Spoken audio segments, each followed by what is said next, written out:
A race at the top between DePaul and Marquette still to be decided. Quite the seeding positioning to still get decided. And the Big East Women's Basketball Tournament at Wintrust Arena just over 2 weeks away. It is a fresh Big East Women's Hoops update. She's Faith Woodard. I'm John Fanta. You went from a shooting guard in Jay Alter to a center today. Sometimes it's good to have the entry pass in the post. Change up, and it's Valentine's Day. I'm all for the new, Any Valentine's Day tips for the Big East fans out there? What would you suggest? I would suggest just have a good day today. Tune in to some of these games moving into this next week, and it's going to be exciting.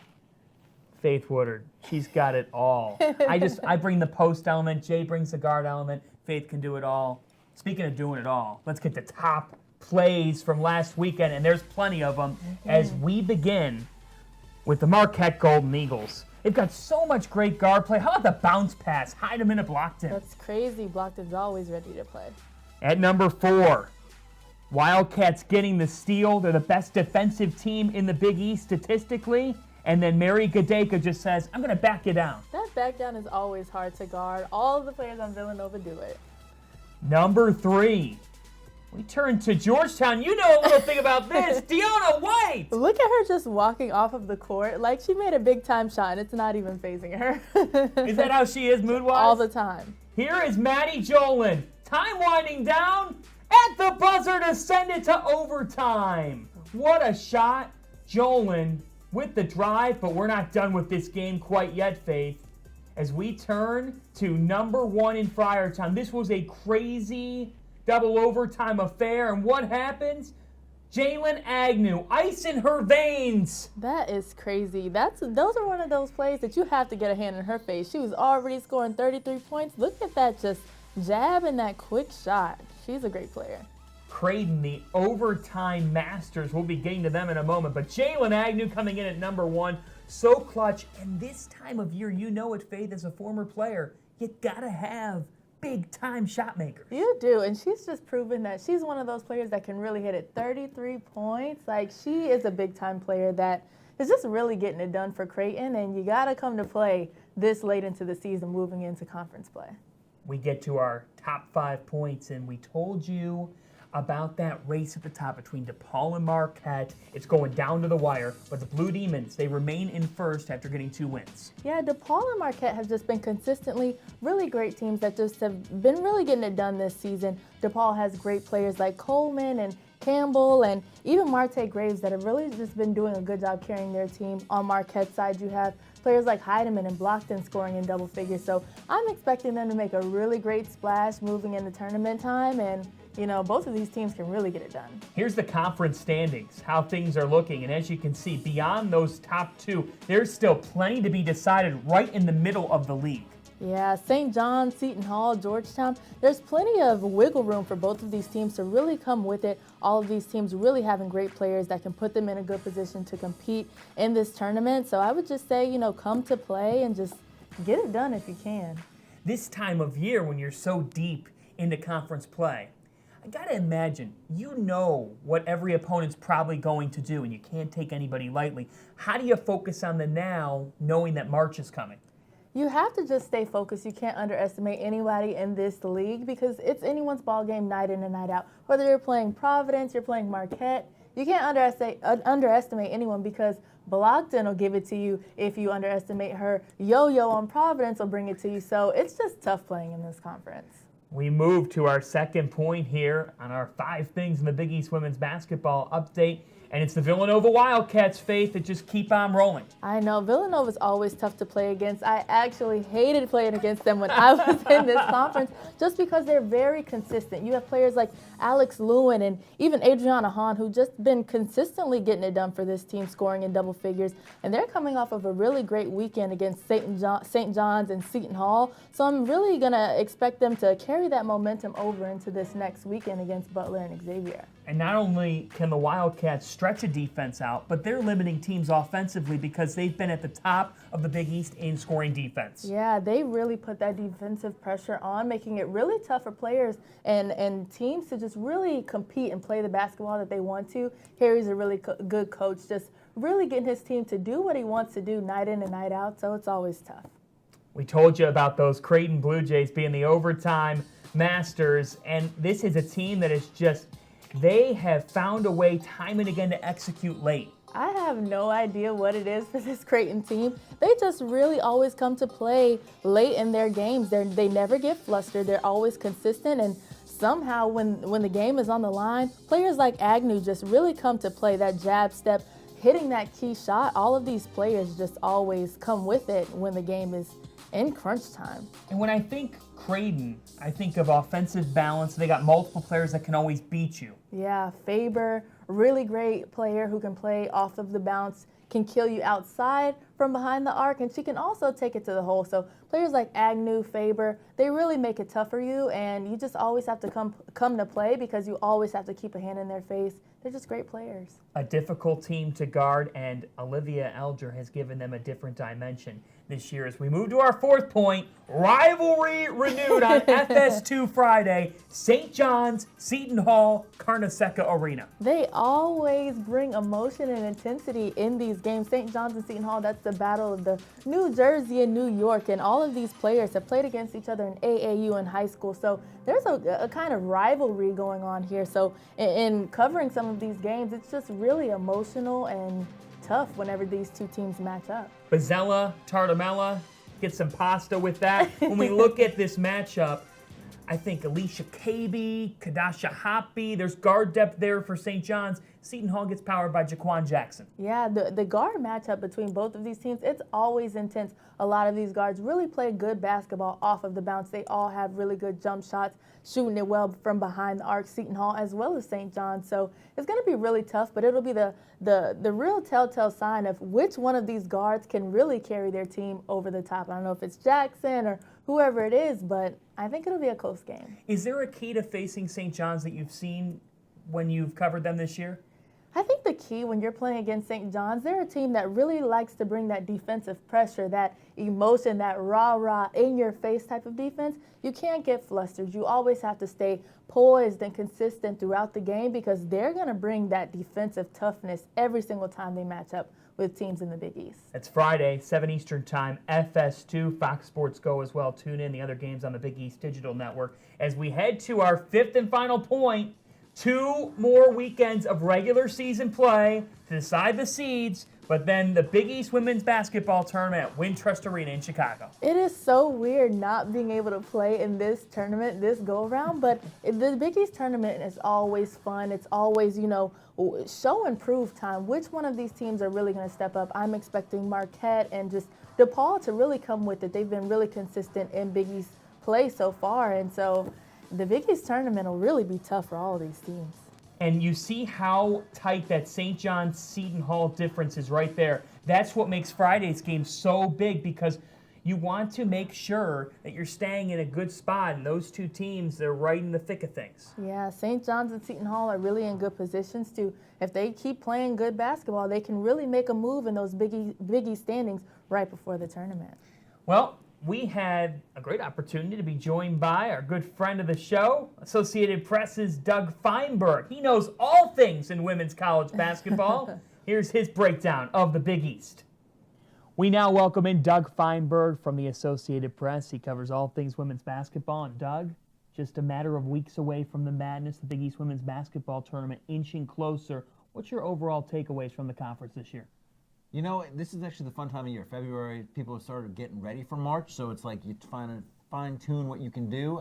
I like the conference. I think they're deep. I don't know if there's a super team in it you might have seen in the past, but it's a deep conference with probably 4, 5, 6 teams that could make a run to the NCAA tournament and make a run in the NCAA tournament. Those teams at the top of the league, if there would be that team that, makes the second weekend of the NCAA tournament, the thought is Marquette and DePaul. And once again, they're at the top of the conference this year. What do you see from them that could lead them to something special in March? Well, Marquette had that great run last year, and they have experience, which I think is always very important come March. You're not nervous playing in front of the biggest stage you have all season. They're talented. They're all back.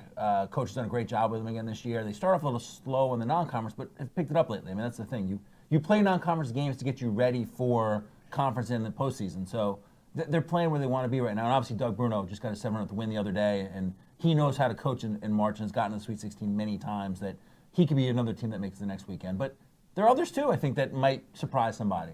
And one of those teams is the Villanova Wildcats. They're one of the special stories early on in the season. Got the win over Duke. We're one of the remaining unbeatens in the country. Everyone looks at Harry Peretta and thinks, okay, well, we know how they play every year, but you've seen this team. What stands out about this version of Villanova?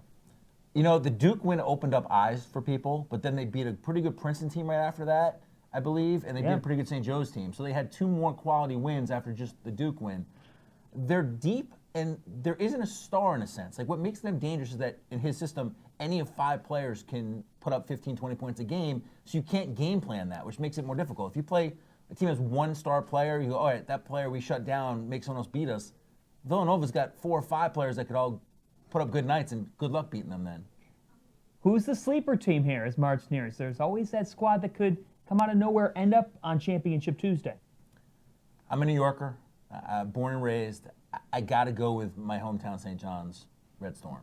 I think Joe's done a pretty good job this year. They've had injuries. They've had issues as far as people not being ready yet. They're young, but they play pretty good defense, and they're getting to a point where they're starting to trust each other a little more on the offensive end that I think they can make a run. And obviously he's had experience in the Big East tournament having success and the NCAA. So they're sleeper-ish, so to speak, but it'd be nice to see them make a run and get to the NCAA tournament. They were the conference champions just 2 years ago, and that was the first time the program had done that since the 80s. This league is stacked with veteran players. Marquette's got that star junior class. Who would be your top 5 Big East players? Top 5 Big East players. You have to start with Marquette, I think. Blockton is a pretty good player. It does well for them. I mean, look, they have 4 or 5 players. She's a preseason player of the year and obviously can put up those numbers. But again, she's one of the best I've seen in the conference. I like Kelly Campbell at DePaul. I mean, she's not going to be the player that can go out, I think, and go, wow, this girl is unbelievable. She's like the typical DePaul, gritty, Midwestern player. She'll put up good numbers, but you're not like, oh my God, that girl just scored 40 points on me. Like, she's going to give you the 15 points, 10 rebounds. I think she had triple-double, if I remember correctly, earlier this season. Yeah. Mm-hmm. So, I mean, she's got talent, but she's not going to be the girl you go, oh my God, she's an unbelievable player. We have to stop her, because you put rebounds on the board and you get assists, that's tough to sort of play against. So that's 2 of the top ones I can think off the top of my head were pretty good. Singleton out in St. John's I like also. I mean, she can score and she's pretty good as well. She's young. Yeah. This league, you saw it reconfigure. So 5 years in, it would appear, with the potential to get 4 teams to the big dance. The coaches have said that the bottom of the league has also climbed. What do you see this league at right now, and where can it go? Well, I mean, you look back at the season. I mean, Georgetown's gone through a lot in the 5 years. They've had 4 coaches, I think, or around that, and they beat Marquette pretty handily, which you wouldn't think in the past. I mean, in the old Big East, I know we don't like talking about, but you wouldn't see the bottom teams beating the UConn, Notre Dame. Like, that didn't really happen. Whereas now, I think, as you said at the beginning, there's parity, and there are teams that actually are all pretty good top to bottom, that anyone could beat anybody on a given night. And I think Georgetown's one of those teams, Butler, Xavier, teams that you wouldn't think. I mean, Xavier the other night almost beat DePaul, a couple centimeters or a couple inches away from at least tying it. Yeah. So every night you have to show up and play, which I think is great for a league that people are getting more competitive, and then down the road, 3, 4, 5 years now, you might get 6 teams in the tournament. And look at the men's side, right? I mean, they're tremendous effort for parity there and teams making the tournament. So I think you might see that on the women's side creeping up over the next couple of years. We can throw it back here. Favorite player, coach, story about covering Big East women's basketball that you might have? Of the current group, I would say definitely Doug Bruno's my favorite. I mean, he's the dean of the league. Him and Harry are the 2 elder statesmen, so to speak, or veteran coaches. Let's go. We don't call them elder. Veteran coaches of the Big East. I mean, they get it. They understand it's about growing the game, the sport. It's not just about wins and losses. What they can do to help make the sport better, and that's something special. I mean, favorite player. There's been some unbelievable ones in the Big East from beginning till now. I'll go with the current group. I mean, I love. Shanika Smith of St. John's was one of my favorites. I know she's back on the bench, I think, as a director of operations. Yes. Just, I mean, had the swagger, the New York swagger that, again, New Yorker, you got like the New York players, had the swagger that you like of a player, that I'm a player in New York and I'm playing well. So she's one of my favorites of all time as far as like to deal with the media and just watch play on the court. The Big East Women's Basketball Tournament, March 3rd to the 6th. I know that you're all over the place, but you've been at the new home of the tournament, Wintrust Arena. Your thoughts on that? Oh, beautiful. I mean, it could not ask for a better arena for DePaul to play in to build up the program a little bit more, and to have for the Big East tournament. I mean, it's beautiful. It's brand new. It's the perfect size. About 10,000 people, I think, fit in there. So it's not too big that you can get lost, but it's loud. It's fun. It's downtown central Chicago, so it's convenient for fans to go to and want to go there, and there's things to do. So I think great home for the Big East tournament to be there, and maybe down the road NCAA tournament games there. Got to be glad this time of year that you're the AP reporter and not the bracketologist, right? My life's easy this way. I don't have to predict. I just do. People put out information. I put it pen to paper versus going who's going to make the tournament, who's going to be there. There's people who get paid pretty good money to do that. Doug Feinberg, he's as good as it gets in women's basketball coverage across the country. Follow him throughout. Doug, thanks. Thanks, bud. Appreciate it. And we've got quite the atmosphere tonight and quite the matchup. The Big East Women's Basketball Trophy awaits. The team that is more confident tonight will walk away with that Big East trophy. Hademan's got a hustle. Lets it fly from half court. Yes! This is our time. That's the Big East way. The Big East Women's Basketball Tournament at Wintrust Arena. Get tickets now. Every time I see that ad, the popcorn gets me hungry. I'm not a big fan of popcorn. Like, I don't, unless it has nacho cheese. I love nacho cheese and popcorn. Like, that's, Whoa! It's so weird, but like, that's my thing. And I cannot eat popcorn without nacho cheese. Are you kidding me? I don't know Popcorn why. with nacho cheese? Yeah, I love popcorn and nacho cheese. But the popcorn I heard in Chicago is really good, so maybe we'll have It's to. really good. We should go to Garrett's Popcorn. We should. That'll be what we do. Unbelievable. Popcorn and nacho cheese. Yeah, I can't eat it without nacho cheese. It's crazy. That's something there. We're going to have to talk off the air. But as we look at our upcoming games here this weekend, what do you have your eye on?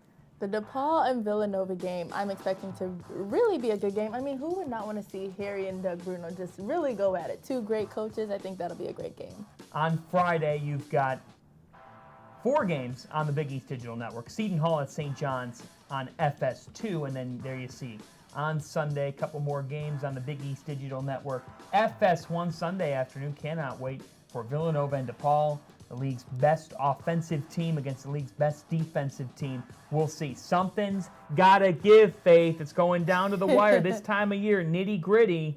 That Friday Villanova Marquette game, I mean, this is a huge weekend for the Wildcats because you got to think that they could alter the regular season title race between Marquette and DePaul. Definitely. You have 2 and 3 right there, just really battling it out. And whoever wins that ball game can just carry that momentum into the tournament. And there's nothing like coming into the tournament with a little extra boost of confidence. You just got that win against somebody. So, I don't know. I think it'll be a good game. Any message to your partner, Jay Alter, who's not with us today? Enjoy your Valentine's Day. Have some great fun wherever you're at. And just have a good day. Kept the seat warm for you, Jay. Big East Women's Basketball Update back next Wednesday at 1 p.m. Eastern Time. Oh, boy. That'll be then the final weekend of the regular season and the tournament's coming. She's Faith Woodard. I'm John Fanta. And Big East Shoot-Around back tomorrow, 1 o'clock Eastern Time. Fox Sports Steve Lavin will join us. Tune in then. March is coming. You ready? I'm ready. So long, folks.